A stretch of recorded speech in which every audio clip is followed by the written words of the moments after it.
All right, what is up, everybody? Jim to my right, Mr. Mike Griffin across from us. Now, a while back, we did a podcast, Nods with Mike, and it was all about night vision, Jim. A lot of the night vision that you'll see on the table if you're watching on YouTube right now. Another story, personal story, Jim. I remember one time I called you, and I'm like, "Oh, what are you up to?" And you're like, "Oh, I was out at the farm driving my truck around wearing night vision." And I was like, God, that sounds cool. Like that just sounds really cool and really fun. I'm not gonna lie, it was. What? I'm not gonna lie, it was. I don't claim to be a cool person, but in that moment, I was. That's pretty cool. So I think we've answered that question. That night vision is cool, but we're here to answer another question, Mike. Is it worth it? And maybe that depends on who and how they're using it. Yeah, I would. I am obviously going to tell you that it's worth it, right? But you were very also trying to biased. talk me into a $3,000 laser, Mike. Yeah, $3,500. But oh, sorry. Yeah, I was rounding down. I shouldn't do that. Right. Not a night vision. That's how I work when I'm trying to explain the purchase talk to myself into it. But yeah. Oh, okay.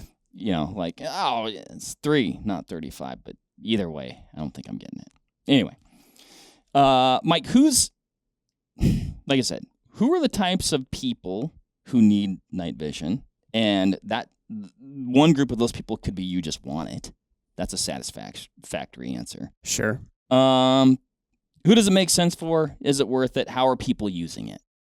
So I think you got to separate like need versus want, right? Like there's people that are professional users that are expected to be able to perform kind of around the clock. Like, you know, they work for the military, or they work in specialty units in law enforcement, and they're expected to be able to respond regardless of the environment, right? They need night vision. And then you have to decide, like, do you need night vision or do you want night vision? And make a decision about, like, where does it fall in your priority spectrum? You know, like what I tell people when they're like, man, you got a lot of night vision stuff, is like, yeah, some people have like hot rods or boats. I have night vision stuff. Okay. So I've prioritized night vision over other interesting hobbies, right? And would I say I necessarily like need it? No. I could, you know, in today's day and age, like I could survive without having night vision. I think it's a good like skill set to have. You know, you can take that in a bunch of different directions, but if you look at like what the Second Amendment is about and your ability, you're talking me into it with that, right? And you look back at like defend yourself and your community, and the country, then like having maybe not the latest and greatest, because you know we don't have like fusion goggles or panos up here, but you know, having like a capability that's similar to our professional military as an individual. Like to me, yeah, night vision is an important thing to have, or at least have access to, right? But because you have to pay for it yourself, like you don't go down to the night vision, you know, holding facility and, you know, pick out your issued, you know, one citizen, one piece of night vision piece of equipment. You got to make a decision. Like, is it more important for me to have a good solid carbine and, you know, some ammo, and the time, effort, and money invested in practice? Or can I do all of that stuff and then add on the capability of night vision? And that's just for kind of, you know, being a gun owner that is at the core of the Second Amendment. And then we get into all the fun stuff of, you know, going out and shooting night vision competition, hunting with night vision, just simply like having a good time with friends, you know, driving around your property or driving around wherever. There's actually a lot of people that use night vision to look at stars. So like stargazing, which I think is interesting. It is fascinating. Interesting. First time you flip them on and look up in the sky at night. And like you can see so much more under image intensification. I want to point something out really quick. I liked Mike's or. Like, I mean, you can invest, you know, is it more important to invest in night vision or your carbine and training? Like, it wasn't like a big screen TV. It's like the next, you know, obvious thing would be like Oh yeah. I mean, Oh yeah. Right. I mean, if you're not going to spend the money on a carbine, I guess you could spend it on a pistol, or you just keep going down the list of other gun stuff that you can spend it on. And you did answer my question. You know, in those more professional settings, would you say is it often or always the case? Like you have a channel like providing these tools to you, or are you required to purchase them yourself? Yeah. So generally speaking, if you work for a professional organization that has made a decision to have night vision as a capability, it's provided by the organization. Okay. Now, that being said, there are law enforcement officers that have gone out and purchased their own night vision. You know, maybe it's a patrol guy that works nights and he has an interest in night vision. And so he picks up like a PVS 14 or a set of dual tubes and he carries them in his patrol bag and he has it to augment, all the other tools that he has, but it's not paid for by the department. I don't know of any department that like mandates individual officers purchase a set of night vision. That is a choice that officer has made in order, just like, hey, I decided to buy, XYZ piece of gear that makes my job easier. I suppose even a set of binoculars. Yeah. Yeah. Mm-hmm. And so, because ultimately, like, what are we talking about? Like, this is a optic. It's a electro optic, it's a fancy optic. Which one are you holding there right now? So that's a PVS 31. Okay. Or this PVS 14. So, like ultimately it just lets you see better, right? You're still, looking at light. You're not looking at, we don't have any thermal up here. You're not looking at like thermal energy, but you're just looking at light. You're just looking at light, in the addition of the IR spectrum. So, so generally speaking, you're talking about like most professional organizations are going to provide that stuff. Some people have said, and it's like, hey, they have an awareness of night vision and an interest, and they made the decision to purchase that thing, but it wasn't like a mandate. Like some agencies will say, well, you have to purchase your own pistol or whatever, right. Okay, but gotcha. I've never heard of an agency that mandates that night vision is purchased. It's just guys, I've talked to guys that have been like, yeah, I work nights. I made a decision to buy like a 14 so that if they pull up on a scene that's questionable or something, they can like scan an area with a little more advantage in their favor, that sort of thing, or any other reasons that they, context where they might apply that because they were interested in night vision, right? Mm-hmm. And they saw the benefits of it, but their agency wasn't willing to spend the money on it. We've talked sometimes in the past, maybe it was in the Nods with Mike episode, we talked about thermal and night vision. Thermal has a lot of advantages because you can see heat signatures anywhere, regardless of the time of day. Correct. So, sometimes when I think about that capability, and you're talking about, especially anytime that equipment like night vision or thermal comes out, it's in order to be able to see something that you otherwise with the naked eye would have a hard time or no possibility of seeing. Mm-hmm. So,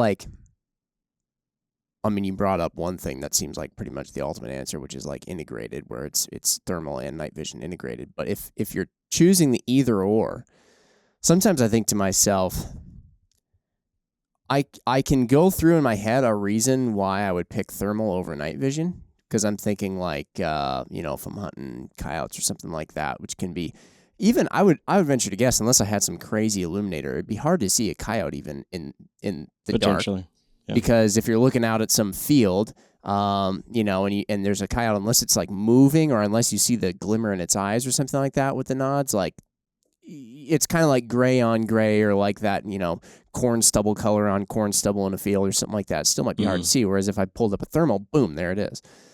So like there's some instances that I can see thermal would make sense over night vision. But like when does night vision make sense over thermal? Where you're like, the night vision is just better at insert thing here. I'm thinking about even like a guy rolling up on a scene, like whether it was some professional use and he's looking for a bad guy, Sometimes in my head I'm kind of like, I feel like thermal would be pretty slick at that, because then you're not really leaving it up to your eye. You're just sort of like, nope, there's like a bright red or a bright white like humanoid figure crouching over there. Yeah. So I think, and thermal's getting better about this. Thermal was always really good at like detection and not so great at like target ID or discrimination. And so if you, but now thermal is improved substantially to where like some of the images that I'm not heavily invested in thermal. And so we just had this conversation of like, I feel like the market changes so fast in thermal that it's really hard to make a purchase where I'm like, yeah, I'm sold on, that's going to be a good purchase. That's going to carry me, that I'm going to be happy with for like the next 5 years. Without being like, hey, I bought this thing and then 18 months later I'm buying something different, right? But the thermal sensors and the processors are so much better than they were that now within reasonable distances, like you can pick out pretty well-defined features of whatever it is that you're looking at. And so that is better.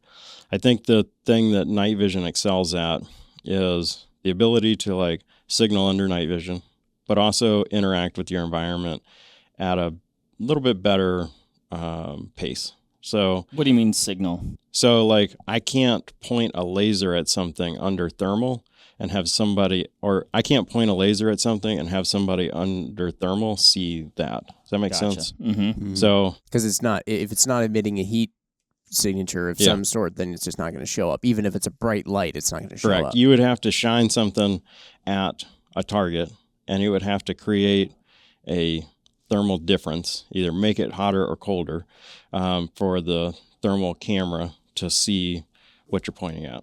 So when you look at like some thermal units will have a laser attached to it, either vis or IR, so that it's co-aligned with the reticle that's in the device, so that like if Mark and I were working together, I could look at it with thermal, I could hit a button, point a laser at it, and then he could either see it in the visible spectrum or he could see it under nods. But there isn't a good way for me to like point something out, under IR to him under thermal. So I would have to like talk him on to it. Integrated heat ray or freeze ray. Yeah, there you go. Freeze ray. I don't know why no one's thought of that yet. But the other issue is like generally speaking, thermal is not as great for like interacting, what I call interacting with your environment. So like if I had to, like run through a terrain area, like the thermal is not as good as night vision, particularly, like analog night vision. There's no lag. I'm not reliant on there being like different levels of heat, which like I said, thermal is getting substantially better. And there's people that will use like a thermal over one eye and an I-squared device over the other, and their brain kind of meshes the two together. Or people will use, a set of dual tube thermals, like two monocular thermal devices over, and they do pretty well with it. But there's still limitations to it. And so to me, like if I was running around, field or whatever, some environment, I would rather have the I-squared device. Mm-hmm. And you can go really quickly from seeing something to shooting too. Because like if you have the dual skeeters or whatever they call them on your face, the thermal set up on your helmet, then like now you can run around and okay, great, I see something, but if I pull my carbine up or my firearm up in some form or fashion, I'm not going to be able to aim with those. I'm going to have to like flip them up and then use whatever other sighting system I have. Yeah.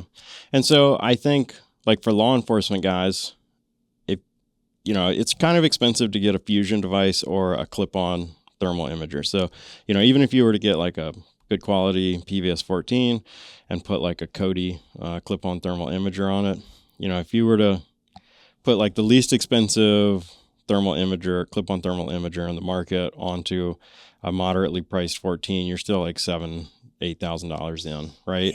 Yeah. There's really no cheap way to do it. I will say like a handheld thermal is nice if you're doing like a search for somebody, that sort of thing. And so if you can like detect, hey, there's a heat signature over there, and then you say, all right, like I'm going to scan all the area around it and make sure that there isn't another heat signature, that I'm not like walking up on an animal and there's a bad guy that's watching me walk up on the animal. Then you can, coordinate your plan to move up and handle that problem under white light, right? And you just transition to white light. You're still getting a lot of valuable information. You are, there. yeah, because it is hard to hide from thermal. I wouldn't say it's impossible, but it's difficult to hide from thermal. It's particularly difficult to hide from thermal and have like any level of mobility. So there's like camos and methods out there to block your heat signature. They generally don't lend themselves well for like moving around a whole bunch. Okay. So, like thermal is very valuable. And I think for people that are going to strictly hunt, like, cool, man. Yeah. Like jump on the thermal bandwagon. And the technology is moving at a very, very rapid pace. It's improving dramatically. For a person who is hunting, does it also make sense to have night vision as well? Like, would that be like the ultimate combo, or are you going to be able to get by with white light and thermal? So my preference is to have access to both. But now you get into budget. Like, how much am I going to spend? So I would rather have like at least binocular night vision, and that way I can like navigate an area and I don't have to turn on white light. At most, I would have to turn on IR energy, right? Using like a laser or an LED based illuminator so that I can, see the terrain better. And then when you get up to wherever you're going to do whatever you're going to do, hunt, you get into your hide site or tree stand or whatever, then you can transition over to thermals. You still have like head mounted night vision, so you can have situational awareness. If you need to, you can flip them down. But then you can transition over to like a weapon mounted thermal unit. And ideally you would have like a weapon mounted thermal unit with a laser on it. So if you needed to, you could point out stuff with IR energy to anybody that's under nods. You don't have to talk them on, but you can still detect and engage stuff with a thermal unit. So isn't there like, that's a lot of money. I don't know if it's everywhere or in certain states or whatever, but if you're hunting with, if you think you're going to go out and hunt with nods and then use like an IR illuminator pointer of some sort to then shoot with, I think that's a no-no in a number of areas because you're emitting a laser to, you know what I mean? Yeah. There's definitely states that have limitations on like electronics on guns, whether it be, even any kind of emission, outside of like, hey, you light up a reticle. And I think even some states, you're not supposed to have like illuminated reticles. Is that right? Like, I'm not a big hunter, but either not at I've all, seen a lot of talk. or the battery has to be removed, or things of that nature. Yeah, there's some stuff like that going on. Now, I will say, I think again, like each state's regulations are going to be so specific to that state and changing, right? So it's kind of difficult to fully nail down, but a lot of those things are, intended for like, your general big game seasons, like your game species. Some of these things, depending on the state, you can use for like things like, coyotes, hogs, things that are. Mm-hmm. Oh yeah. So there's oftentimes, I believe, some delineation there, but Sure. Again, you better be checking into it just to make sure you're. It's good to know for sure before you. Yeah.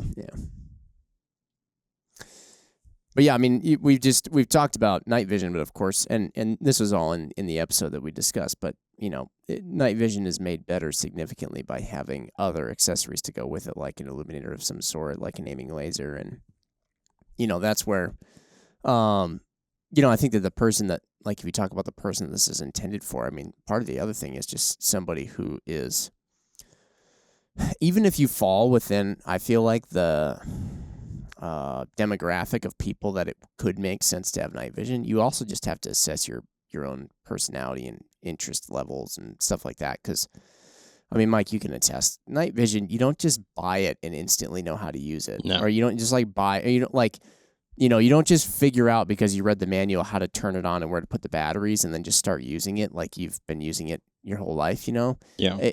There's a learning curve to it. It may just be seeing in the dark, but it's not just seeing in the dark. Yeah, so the majority, I'll talk about 95% plus of the devices that are out there in the that are accessible to the consumer, right? You have 40 degrees field of view. You're looking in either shades of green or shades of like a grayish white, right? And you have a manual focus. Mm-hmm. So you got to get accustomed to like operating in 40 degrees field of view. You got to get accustomed to operating in shades of, single color.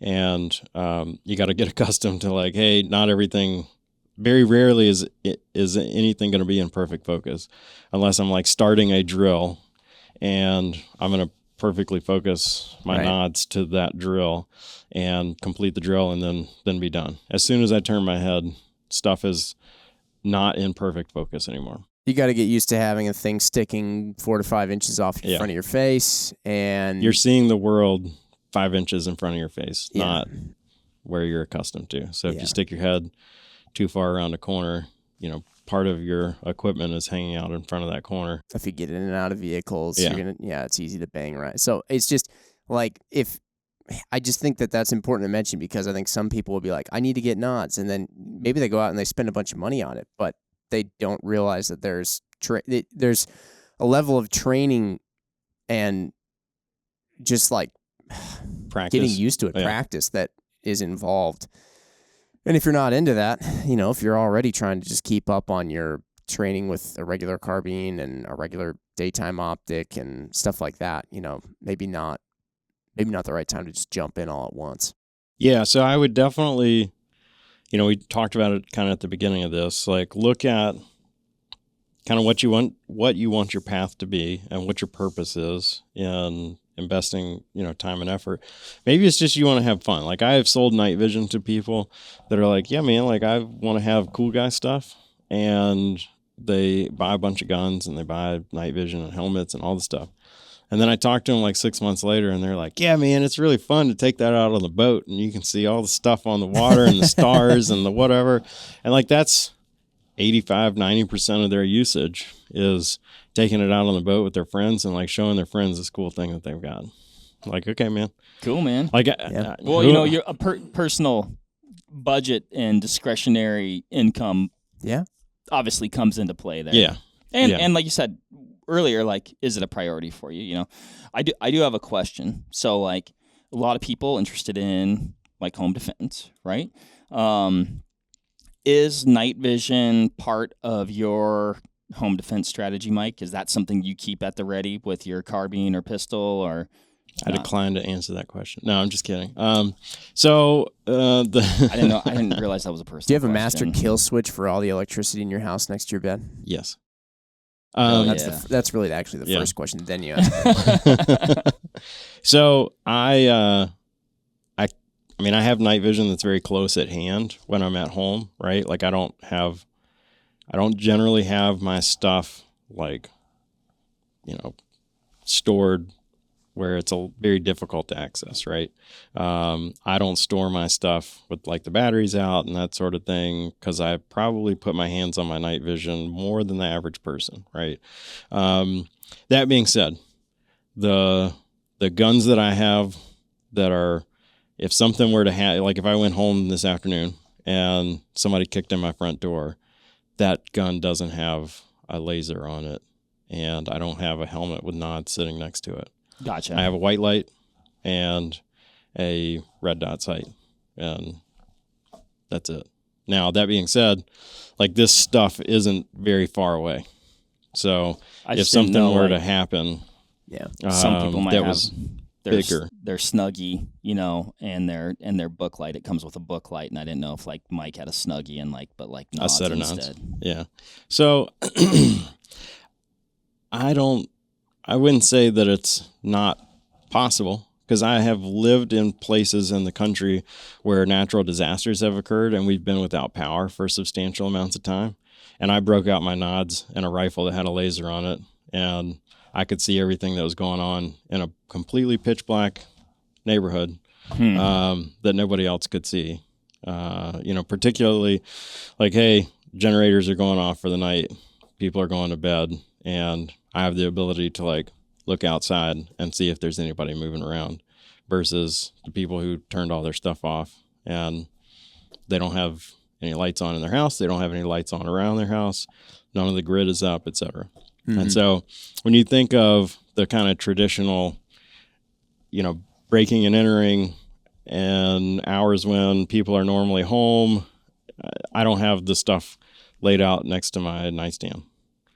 I have a rifle with a white light and a red dot sight, very vanilla, and some other stuff. And that's my solution for that problem. Which I think that's pretty cool because that's a fairly simple, streamlined, clean, relatively inexpensive solution to handle a lot of things that could potentially come up. Yeah, I feel like too. I mean, looking at it from my perspective, nods they don't take forever. It's not the longest process to put your helmet on, flip your nods down, clip your buckle, all that stuff, and then turn them on and stuff. But you got a kid down the hall and you just heard your door get kicked in, and I know my house with my eyes closed anyway. I would rather get to my kid first before dinking around with a helmet or throwing a vest on or just turning into a Navy SEAL all of a sudden, because I'd rather just montage. Yeah, exactly. They always make it seem so fast with all the cuts, but and all the Velcro.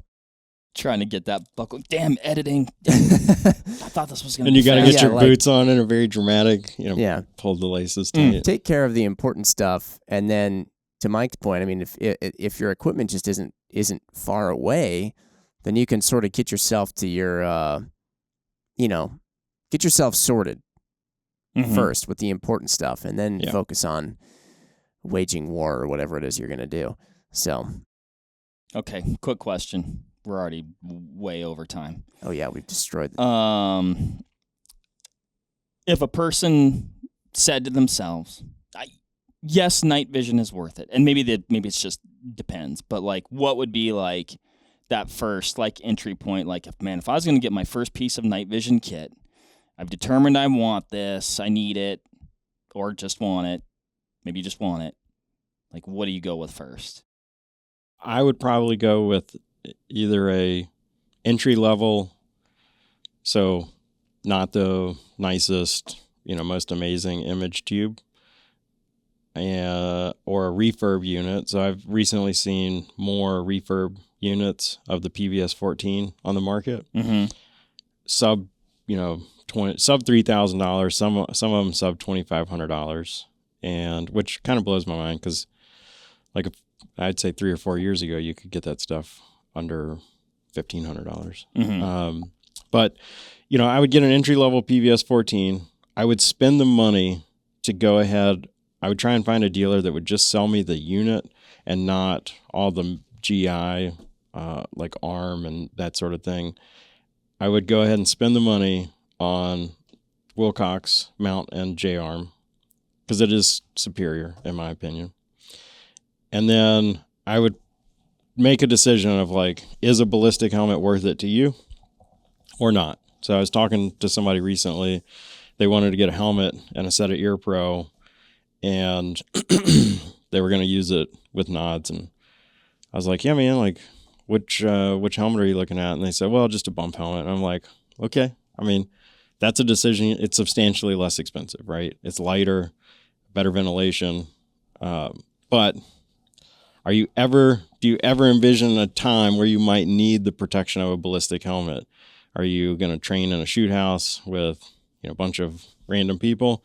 Are you going to ever be in a situation where you would be happy that you had a ballistic helmet? Disaster, whatever. Just look at the world, right? Would you ever be in a situation that you would rather have a ballistic helmet? I've always said yes.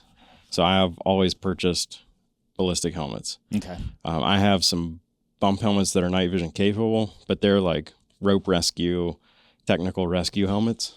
Okay. Team Wendy makes a helmet that is oddly very similar to their bump helmet, but it's in red, color instead of tan or multicam. And it'll take a set of night vision on it. It has the pocket for a night vision mount.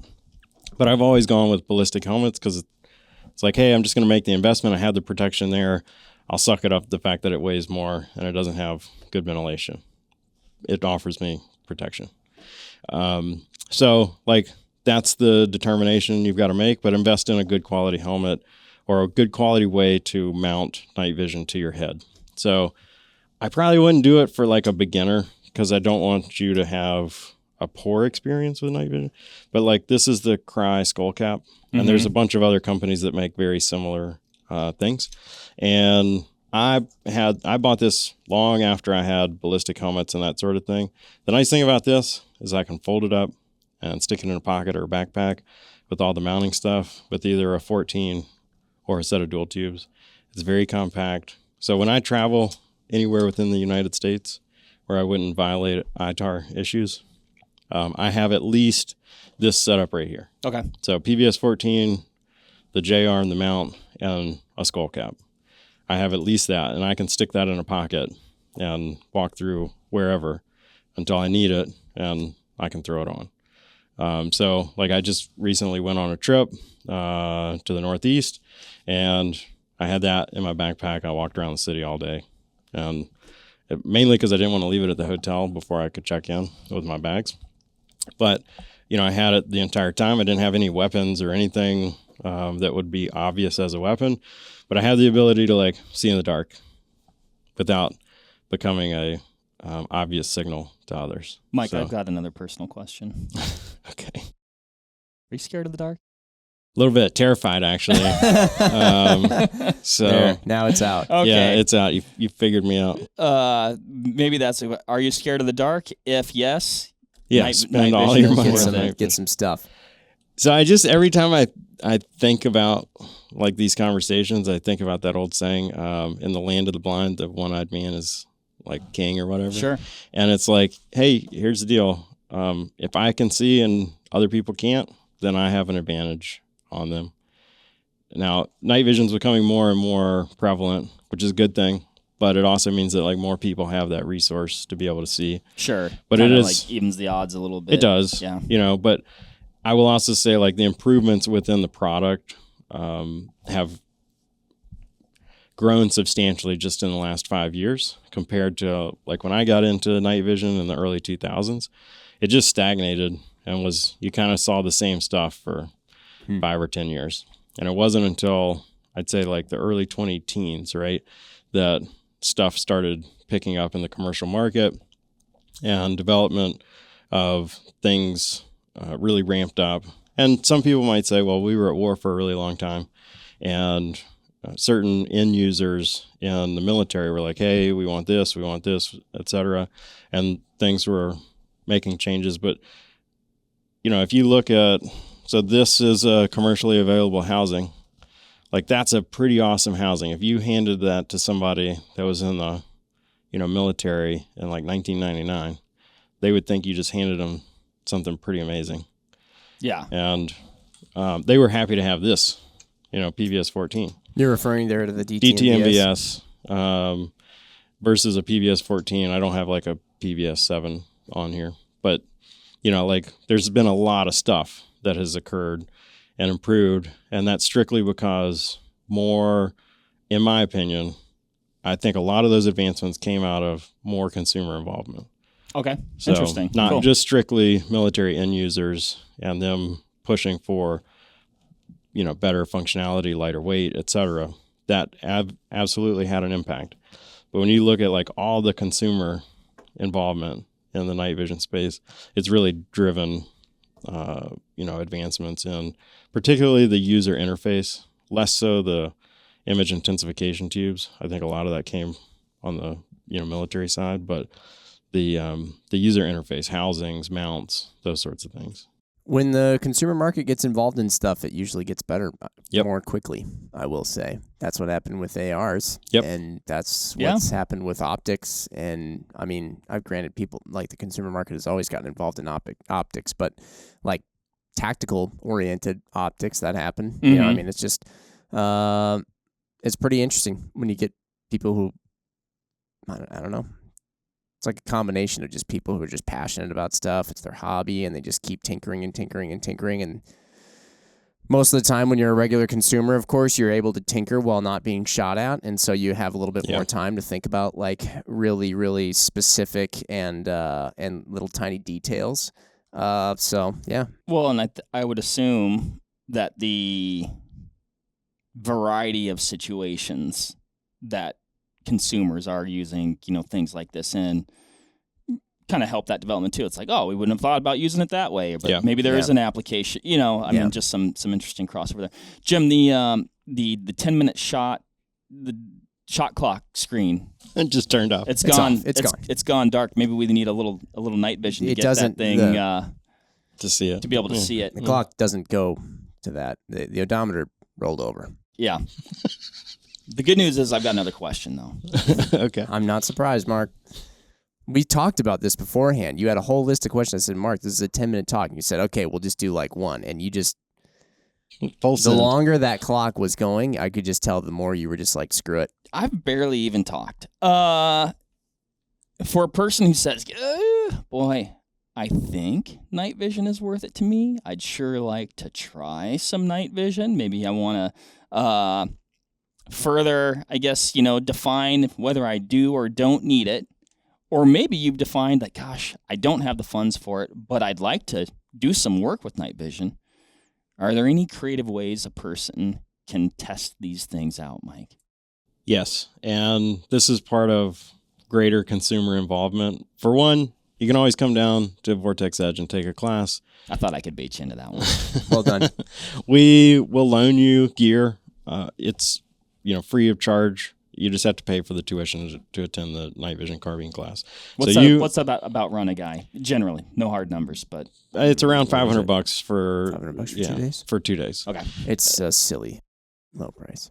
Yeah. So all you have to do is show up with the stuff for like a standard carbine class, and we will loan you helmet, mount, nods, laser. So you show up with carbine, mags, ammo, and we will loan you the rest of the gear to be successful in class. If you show up with stuff, I would honestly rather you show up to class with like just standard carbine stuff, not make any purchases, and then see what you like of the things that we have to offer. So we will loan you a set of DTMVS with Wilcox mounts, a helmet, and we have mostly Maul lasers, but we have a couple of others like Ingalls and some other stuff that we can loan you for lasers. And I'd rather you get that experience and then make a purchasing decision after class than feel like, hey, I got to buy a bunch of stuff to go to this class and I don't want to be the only guy that's borrowing gear or whatever, and then be committed financially to gear that you're not happy with after you're done with class. Right, when you're done with the class, you go, oh, I should have gone route A or B. Yeah. And a lot of times those individuals get quote unquote cheap stuff, which is still like $5,000, and then they really don't like it because it was the cheap stuff. Yeah. So. But they're still out $5,000, which totally sucks. Yeah, and then they have to fight with like either, trying to sell it or whatever. So I would rather people that aren't already committed, they haven't already purchased something, just show up to the class. We'll loan you the stuff. We'll make sure that you're, like successful and know how to use it and that sort of thing. And then you can go off and make purchasing decisions. And if we can help you after the fact, then cool. And we're, like everybody has some bias, but like we don't sell night vision stuff. Right? We don't sell lasers. So I'm going to tell you the laser that I like. Part of it is a show and tell. I try to show you all the stuff that we can pull together.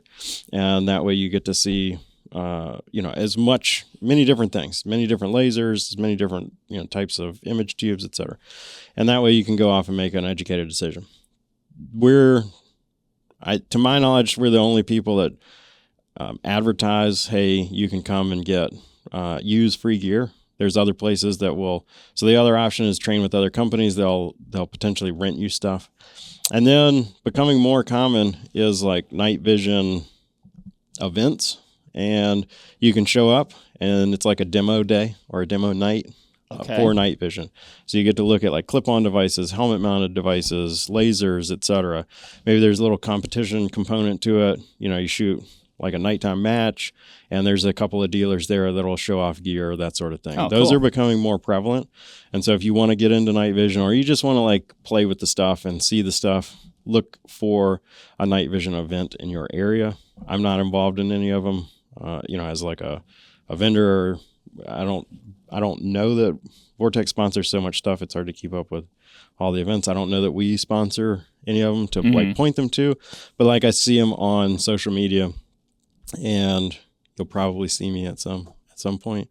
But that's a great low cost of entry option to get to check stuff out, and you get a face-to-face interaction with a dealer, right? And you get a feel for like, hey, are these good guys, or is this, snake oil, whatever.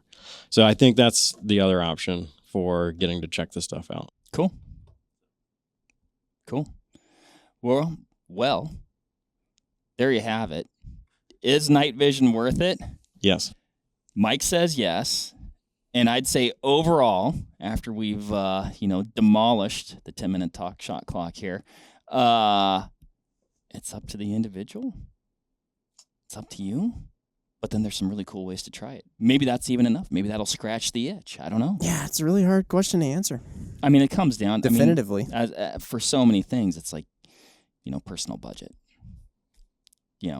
Personal budget. Yeah, but your personal needs, and then where you prioritize it. I don't know if I like when people the first thing they bring up about night vision is the budget, though, because like, if you really want something and you can orchestrate and sometimes fabricate a need for it that is actually legitimate or whatever it is. But if you really want something, like, well, that's where I came to prioritizing it, though. Like, then you're prioritizing it. Yeah. I just don't know how I feel about when people like want something super bad. Now, unless it's like I want a private island really bad or something like that, and it's kind of like, all right, well, maybe there's some budgetary stuff there. You got enough night vision. Maybe you just trade a guy. I was gonna say take it. Oh, we could take it. Is that bad? My man. But I don't know. It's like, okay, if you want it that bad. I'm not, condoning or saying piracy? People should do criminal activity, by the way. But you can deconstruct your life a little bit and figure out where you're wasting money, because everybody is. How many streaming services do you have that you don't watch? How many, it's classic, how many garbage coffee drinks do you drink a day? Like, it's just... You can make it happen. It's so, do you want it or do you not want it? And if you want it, then just make it happen. Make some sacrifices. Yeah. Don't get the pumpkin spice triple latte half calf with a twist. Don't do that, Mark. I try to tell you. I don't get those. You don't listen. Drink Big fan. Regular coffee. Mark's whole house is pumpkin spice right now. That's made up. His desk is too. That's made October up. October 1st hits and his whole desk turns burnt orange. That's made up. It's vest season, and you don't have a vest on. Aren't vest? you a big vest guy? You know what? People commented on that today. Like it is vest season. Today would have been optimal. Mm-hmm. Going great with your pumpkin spice latte. The thing I will say, night vision is not a replacement for like foundational firearm skills. So don't feel like, oh, hey, I've got the gear. And we touched on this earlier. Like, I've got the gear. It automatically means you have a capability. So, like, don't just jump in and say, hey, I bought a rifle. I'm not going to train with that, but I'm going to buy night vision, and now I'm a capable, like, person. You need to invest your time in, the skill in the daytime. If you want to get into night vision, and then invest your time into making that a capability as well. And it's not just the shooting component. It's like, go out and use it. I always talk about taking like the trash or going and playing with the dog. But just go out, use the stuff, get accustomed to it. You need to spend at least a few hundred hours under nods before you should be comfortable, playing around with your environment. There you go. Become proficient. All the trainings. Take the night vision course at Edge. And then all the other courses as well. And you'll be set. Correct. Okay. Yeah. All right. Thank you, Mike. Thanks, Jim. Thanks, everybody, for listening. Hopefully, we've answered your question. Is night vision worth it? Like Mike said 7 times, his answer is yes.